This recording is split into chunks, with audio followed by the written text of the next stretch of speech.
ایک سوال یہ بھی ہے کہ صحابہ کرام رضی اللہ تعالی عنہم اجمعین نے تو میلاد نہ منایا، لہٰذا یہ تو بدعت ہے، اور حدیث میں ہے کہ ہر بدعت گمراہی ہے جس کا انجام جہنم ہے۔ حضور کریم علیہ الصلوۃ والسلام کا میلاد تو صحابہ کرام نے بھی جو ہے وہ بیان فرمایا ہے۔ میں آپ کے سامنے حدیث مبارکہ کا حوالہ بھی پیش کرتا ہوں۔ حضرت امیر معاویہ رضی اللہ تعالیٰ عنہ، اور یہ روایت امام بخاری علیہ رحمہ کے استاد حضرت سیدنا امام احمد بن حنبل رحمۃ اللہ تعالیٰ علیہ نے جو ہے وہ بیان کی ہے۔ آپ بیان فرماتے ہیں کہ حضرت امیر معاویہ رضی اللہ تعالیٰ عنہ بیان فرماتے ہیں ان رسول اللہ صلی اللہ علیہ وسلم خرج علی حلقۃ یعنی من اصحابہ، فرماتے ہیں کہ رسول کریم صلی اللہ تعالیٰ علیہ وسلم صحابہ اکرام رضی اللہ تعالیٰ عنہم اجمعین کی ایک محفل میں تشریف لائے۔ صحابہ اکرام رضی اللہ تعالیٰ عنہم اجمعین سے نبی کریم علیہ الصلوۃ والسلام نے ارشاد فرمایا کہ ما اجلسکم، فرمایا کہ کس چیز نے تمہیں یہاں پر بٹھایا گیا؟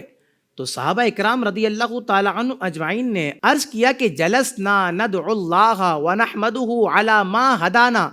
لدینہ ومن علینا بکا، عرض کی کہ یا رسول اللہ صلی اللہ علیہ وسلم ہم یہاں اس لیے بیٹھے ہیں، یعنی یہ محفل سجانے کا مقصد یہ ہے کہ ہمیں جو اللہ تبارک و تعالیٰ نے دین اسلام کی دولت عطا فرمائی اور آپ کو بھیج کر رب العالمین جل وعلا نے ہم پر جو احسان فرمایا ہے، اس بات پر ہم رب کا ذکر بھی کر رہے ہیں، شکر بھی ادا کر رہے ہیں، رب کی حمد کو بھی جو کہ وہ بیان کر رہے ہیں۔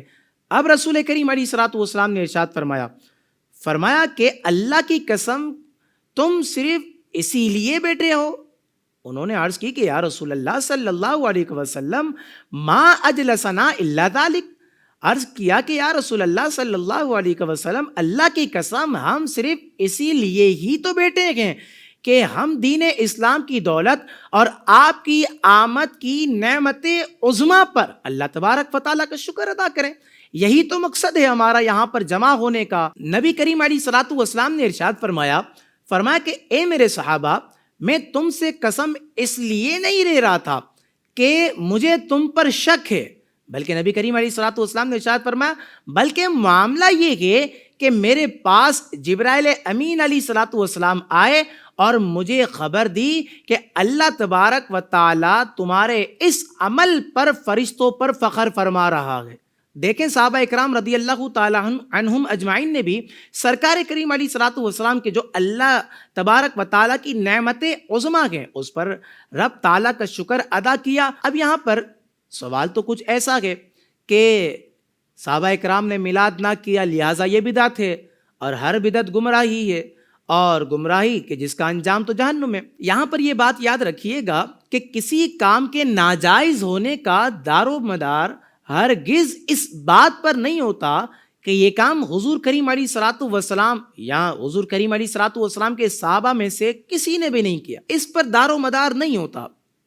دار و مدار کس پر ہوتا کہ اس بات پر ہوتا کہ جو بھی فعل ہے، جو بھی کام ہے، جو بھی امر ہے، اس سے اللہ تبارک و تعالی اور اس کے رسول کریم علیہ الصلوۃ والسلام نے منع فرمایا یا نہیں فرمایا۔ اگر تو حضور کریم علیہ الصلوۃ والسلام نے یا رب العالمین جل وعلا نے منع فرمایا تو وہ کام ناجائز ہے شریعت میں، اور منع نہیں فرمایا تو وہ کام تو جائز ہے۔ اور یاد رکھیں فقہ کی کتابوں میں ایک اصول آپ کو مل جائے گا، الاصل فی الاشیاء اباحۃ، اشیاء میں تمام چیزوں میں اصل یہ ہے کہ وہ مباح ہے، یعنی ہر چیز مباح ہے، ہر چیز جو کہ وہ حلال ہے۔ ہاں یہ بات یاد رکھیں کہ اگر شریعت نے کسی چیز کو منع کر دیا تو اب وہ چیز جو کہ ممنوع قرار دی جائے گی، اب وہ چیز جو کہ وہ حرام یا ناجائز قرار دی جائے گی۔ البتہ اگر شریعت نے منع کو وارد نہ کیا تو اس کے ناجائز ہونے پر اس بات پر دلیل نہیں پکڑی جائے گی کہ نبی کریم علیہ الصلوۃ والسلام نے تو نہیں کیا یا حضور کے صحابہ نے یہ نہیں کیا۔ یہ دار و مدار ہے، اور یہ قاعدہ یہ علماء کرام نے قرآن سے، احادیث صحیحہ سے اور جو کہ ان تمام چیزوں سے جو ہے وہ اخذ کیا ہے۔ قرآن کریم فرقان حمید میں رب العالمین جل وعلا فرماتا ہے وَإِن تَسْأَلُوا عَنْهَا حِينَ يُنَزَّلُ الْقُرْآنُ تُبْدَ لَكُمْ عَفَا اللَّهُ عَنْهَا۔ فرمایا کہ ایمان والو ایسی باتیں نہ پوچھو کہ جو تم پر ظاہر کی جائیں تو تمہیں بری لگیں، اور اگر انہیں اس وقت پوچھو کہ قرآن اتر رہا ہے تو تم پر ظاہر کر دی جائیں گی، اللہ تبارک و تعالیٰ انہیں معاف فرما چکا ہے۔ پارہ 7 سورہ مائدہ آیت نمبر 101 کے اندر رب العالمین جل وعلا نے یہ بات کو ارشاد فرمایا۔ صدر الافاضل بدر المماثل حضرت علامہ مولانا سید نعیم الدین مراد آبادی رحمت اللہ تعالیٰ علیہ ارشاد فرماتے ہیں کہ سورہ مائدہ کی جو یہ آیت کریمہ ہے 101، اس آیت کریمہ سے یہ بات ثابت ہوتی ہے کہ جس امر کی شرع میں ممانعت نہ آئی ہو وہ امر مباح ہے، وہ امر جائز ہے۔ اور ایک حدیث مبارکہ ہے جامع ترمذی کی کہ رسول کریم علیہ الصلوۃ والسلام نے ارشاد فرمایا کہ حلال وہ ہیں کہ جس کو اللہ تبارک و تعالیٰ نے اپنی کتاب میں حلال فرمایا، اور حرام وہ ہے کہ جس کو اللہ تبارک و تعالیٰ نے اپنی کتاب میں حرام فرمایا، اور جس پر خاموشی فرمائی وہ معاف ہے۔ تو یاد رکھیں، اب ہم بات کرتے ہیں محافل دینیہ کی، نبی کریم علیہ الصلوۃ والسلام کے میلاد کی، کہ جو میلاد پر محافل منعقد کی جاتی ہیں تو ان کی ممانعت، چاہے محافل منعقد کرنے کی بات ہو یا میلاد مصطفیٰ صلی اللہ تعالیٰ علیہ وسلم کو منانے کی بات ہو، ان کی ممانعت قرآن، حدیث، اقوال فقہا نیز ہم شریعت میں دیکھیں تو شریعت میں، دین میں، اسلام میں کہیں بھی منع وارد نہیں کہ حضور کا میلاد نہ کیا جائے یا محافل دینیہ کو جو کہ وہ منعقد نہ کیا جائے۔ تو جب قرآن میں منع وارد نہیں، جب حدیث میں منع وارد نہیں، جب شریعت میں منع وارد نہیں، تو لہٰذا یہ بات یاد رکھیں، نبی کریم علیہ الصلوۃ والسلام کا جشن ولادت منانا جائز ہے، اچھا عمل ہے، مستحسن ہے، بابرکت عمل ہے، اور یہ آج کل کے دور کے علماء اور جو ہے عوام صرف نہیں کرتی، بلکہ یہ عمل تو کئی صدیوں سے جو ہے وہ چلتا چلا آ رہا ہے، اور کئی بزرگان دین نے جو ہے اس عمل کو جو ہے وہ سر انجام دیا بھی ہے۔ اور اس عمل کے بارے میں یہ بات بھی ارشاد فرمائی ہے کہ محفل میلاد مصطفیٰ اور میلاد مصطفیٰ پر خوشی کا اظہار کرنا یہ جائز ہے اور مستحسن عمل۔ شارح بخاری ہیں حضرت امام قسطلانی علیہ الرحمہ، انہوں نے بخاری شریف کی شرح کی ہے، اور ان کا متوفہ ہے 923 ہجری،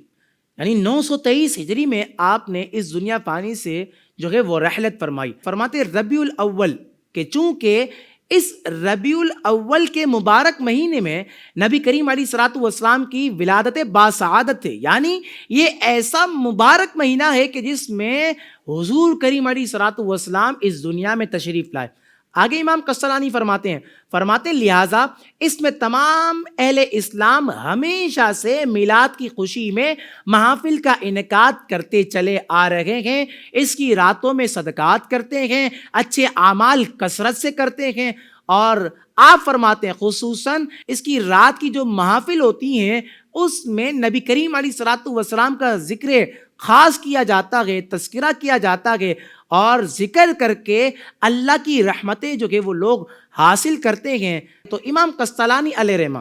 جو آج سے کئی سو سال جو کہ پہلے اس دنیا فانی سے رخصت اختیار کی رحلت فرمائی، وہ بھی یہی ارشاد فرما رہے ہیں کہ محفل میلاد مصطفیٰ یہ کئی صدیوں سے چلتا چلا آ رہا ہے۔ اسی طرح شیخ عبدالحق محدث دہلوی، آپ کا متوفہ ہے 1052 ہجری، آپ فرماتے ہیں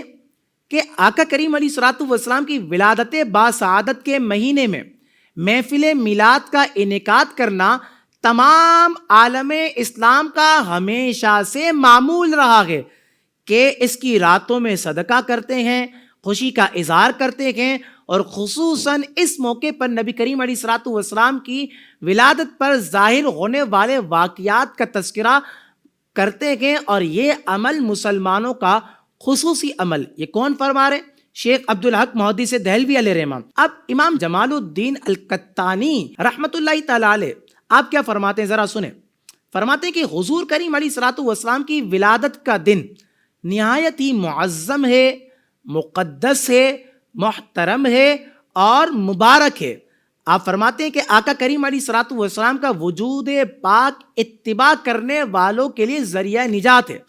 جس نے بھی آپ کریم علیہ الصلوۃ والسلام کی آمد پر خوشی کا اظہار کیا اس نے اپنے آپ کو جہنم سے محفوظ کر لیا. لہٰذا ایسے موقع پر خوشی کا اظہار کرنا اور حسب توفیق خرچ کرنا نہایت ہی مناسب اور مستحسن عمل ہے. اب چونکہ یہ بات کی گئی کہ صحابہ نے نہیں کیا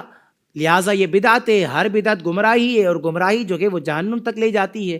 تو اس بات کو بھی یاد رکھیں، ہر عمل پر بدعت کا شرک کا یہ فتویٰ نہیں لگایا جاتا بلکہ تحقیق کی جاتی ہے. علماء اکرام نے بدعت کے متعلق اس بات کو بیان کیا کہ ابتدائی طور پر ہم دیکھیں تو بدعت کی دو قسمیں بنتی ہیں. ایک تو بدعت کی قسم بنتی ہے بدعت حسنہ اور ایک بدعت کی قسم ہے بدعت سیئہ. وہ نیا کام کہ جو کسی سنت کے خلاف نہ ہو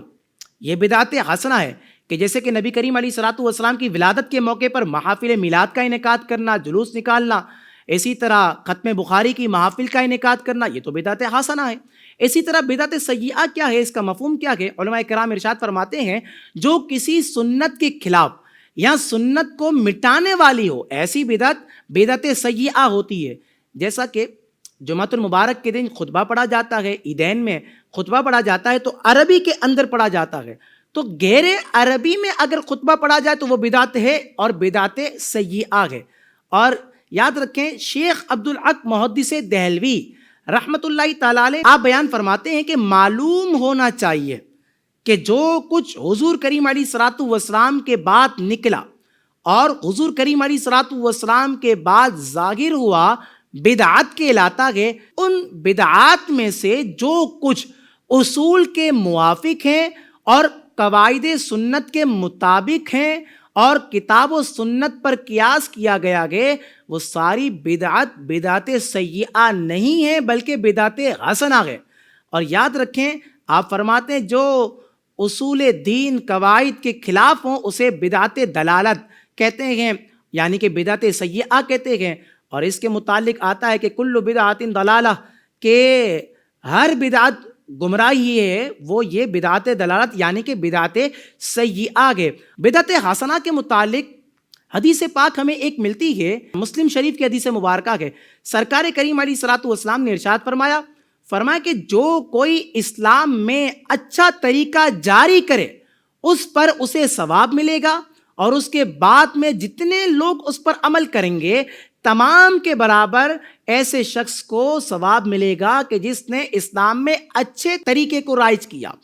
اور اس کے ثواب میں کمی واقع نہیں ہوگی. مسلم شریف کی حدیث مبارکہ ہے کہ جس میں سرکار کریم علیہ الصلوۃ والسلام نے یہ بات ارشاد فرمائی. اب ہم بات کرتے ہیں جشن ولادت پر.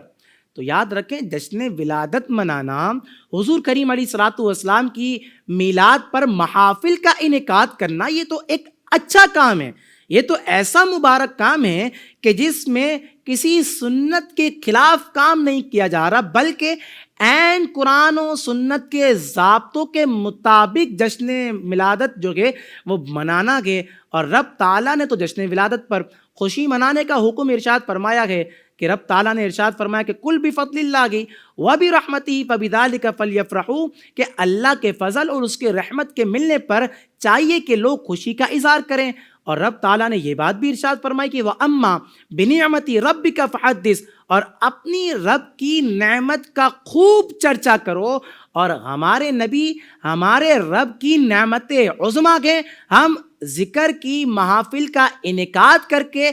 قرآن کے اس فرمان پر جو کہ وہ عمل کیا کرتے ہیں. تو لہٰذا یہ بدعت کہنا، شرک کہنا یہ بالکل بھی درست نہیں.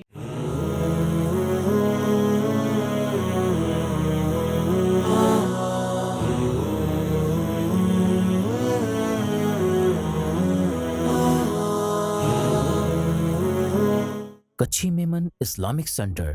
Run towards way of Allah.